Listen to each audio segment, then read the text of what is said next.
Coming up this afternoon on Valley News Now, the very latest of two high-profile cases in our area. One for a fatal stabbing outside of a popular South Fargo bar. The other for a woman who allegedly hit her boyfriend in the head with a hatchet. All the details coming up next. A story of vindication for victims of package snatching poachers. How one Fargo man stopped the thief at his apartment complex and earned a huge amount of gratitude along the way.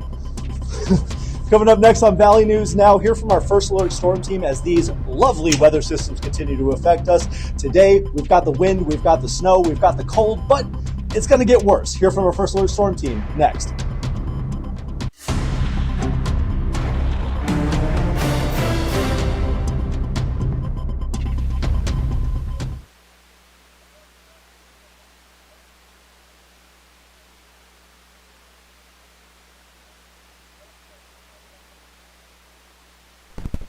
Lovely weather systems that are affecting everything. You didn't miss anything by me affecting the mic there. I was just letting you know that we have an action-packed show coming up. Now let's get right into the weather. Obviously, the wind, the snow, the cold, as I just mentioned, the fun parts that we're dealing with now, but we got some First Alert weather days on the horizon. Summer Schnellbach from our First Alert Storm Team brings us more on what we can expect moving into these First Alert weather days.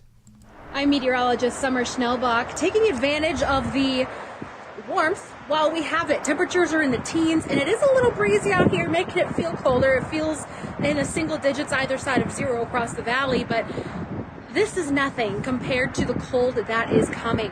24 hours from now will be roughly 30 degrees colder than we are right now.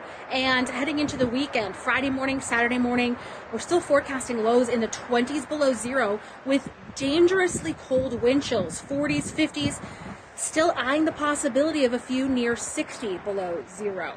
We've got an extreme cold warning, we've got extreme cold watches, cold weather advisory, a multitude of alerts, and we've still got a winter weather advisory until 6 p.m. this evening for some areas of patchy blowing snow with reductions in visibility. Not that bad here in South Fargo right now, but there's still a lot to go over. First alert weather days, Thursday, Friday, Saturday, Sunday morning. Thank you for the good news there, Summer. Stay tuned to our Valley News live broadcast, as well as us here on Valley News Now. Make sure you have your weather app handy, your news app handy. We're going to bring you the latest as it continues to develop, just like we always do here at Valley News Live. Now let's get into the latest headlines that we're working on in the Valley News Live newsroom all throughout the day. I actually just got back from the Cass County Courthouse, where I was at the hearing for this case. A Fargo man has pleaded guilty to murder in a stabbing outside of a South Fargo bar nearly 2 years ago now. 28-year-old Michael Diedrich entered the plea in court today, acknowledging prosecutors have enough evidence to convict him. It's an Alford plea, for those of you familiar with that. Diedrich stabbed and killed Ethan Larson outside Southtown Poorhouse in March 2024. Police say the two were arguing inside the bar before staff told them to leave. We have video of, actually, this was around the time that this happened at Southtown Poorhouse. Now, under a plea agreement, Diedrich faces between 20 and 25 years in prison. The prosecutor says she discussed the deal with Larson's family, who did agree to the terms. That sentencing in this case is scheduled for March 26th. We have an update now on juvenile charges pending after a Moorhead Middle School student was found with a massive amount of fentanyl. This story was huge when it came out late last year. Moorhead police say the Horizon Middle School student had 1,500 blue fentanyl pills in December. The street value of that, about $25 per pill. Another student reported the drugs to authorities, and in response, Police Chief Chris Helmick says the school will now conduct periodic random canine searches, and we have seen that at the school as well. But so now those charges are pending. They're at the Clay County Attorney's Office. We're going to continue to follow the latest on that as well.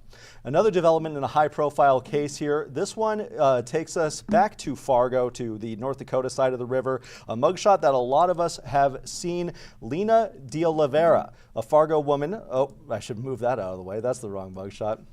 As you guys can tell, maybe our graphics may not be working the best right now. A Fargo woman charged with attempted murder after allegedly attacking her boyfriend with a hatchet has been found incompetent to stand trial for now. Lena De Oliveira is accused of striking her boyfriend in the head with a hatchet while he slept last September. The victim needed surgery on his fingers and he had a large head wound. A judge ordered De Oliveira to the North Dakota State Hospital for up to 180 days for mental health treatment. The court will receive status reports about every 30 days to determine if she could be restored to competency. If she is, This trial will continue. Another court filing in our area today, a Bemidji woman is charged with murder after authorities say she sold fentanyl that led to a fatal overdose. 35-year-old Sorrel Jack is accused of selling drugs that killed a woman on January 18th. Police say the victim went to Jack's home with $150, bought fentanyl, and overdosed shortly after returning home. A 5-year-old child found her hunched over a bathroom counter. Investigators searched Jack's home, found more than 10 grams of meth, over a gram of fentanyl, and a digital scale. She faces up to 25 years in prison on the murder charge. She's being held at the Beltrami County Jail. Some new info today. A Fargo Public School bus was involved in a crash this morning in North Fargo. Happened around 9 a.m. at University Drive and 15th Avenue North. The district says that the bus had just completed its morning routes when it was clipped by another vehicle that didn't stop at the intersection, or couldn't stop at the intersection, I should say. The good news, no students were on board and the driver was not hurt. Now we're going to go ahead and look ahead to what we have coming up tonight on Valley News Live. A fascinating story from our reporter Anna Ballweber, a Fargo man stopping a package thief at a local apartment. Our very own Jessica Bringy talks to Anna about this story coming up tonight and brings us more details for what we can expect. Devin, this story in Fargo is one I think we can all relate to. It involves packages, something we all spend our hard-earned money on. You get them to your apartment building, maybe your front porch, and a pirate steals it. But this theft case at a South Fargo apartment complex spiraled and then ended in the happiest way. Anna, tell us more about it. Yeah, so I was first notified of what was kind of going on here on Facebook. It was in one of our community pages. There was a guy who was stealing packages, stealing mail, and breaking into people's cars. And one of the residents at one of these apartments, he saw the whole thing happening and he chased him down. So we're talking, he sees it, runs out into the parking lot, stops the guy, which would be, in my opinion, terrifying. Right. And is able to restrain him. Yep, he chased him down and he tackled him right to the ground. And he kind of held him down, and his wife, I believe, is the one who they were calling police. So she's calling police as he's just holding this suspect down for, I don't know how long. It doesn't say in these court documents, but what a courageous act. Courageous act. And it wasn't just his items that were taken or found inside the vehicle. Anna, what did we later learn was also stolen? Yeah, so after looking at these court documents, you can see the video here. This is his arrest. This is someone who was in the apartments. Oh, this is the happy ending part. But he was being arrested here, and you can see he's getting in the car. And once they got him in the car here, they found credit, debit cards, they found casino cards, they found tools to pry open mailboxes, they found a bunch of mail. They found a lot of stuff on this guy, so they eventually did take him into custody here. And now that's the happy part, so you can see a little glimpse of that. So after everyone in this apartment complex found out that, this guy tackled the suspect, they started writing notes to him.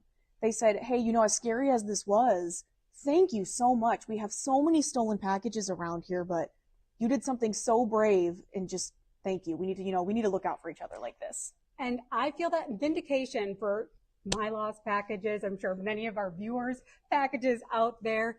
I want to write this guy a thank you note because it is something that is pretty relevant in our area. So a really happy story. And you're going to give us a closer look at some of those notes as well as this video coming up tonight at 6. Yep, tonight at 6, I'll kind of go through a full breakdown. There's kind of a lot to unpack here timeline-wise. This guy was kind of all over Fargo, so you can catch that at 6 o'clock tonight. Thanks so much, Anna. Plus, with dangerously cold temperatures and negative-degree wind chill coming our way, I stopped by Sanford to talk to health professionals about frostbite, what you need to know and how quick it can happen.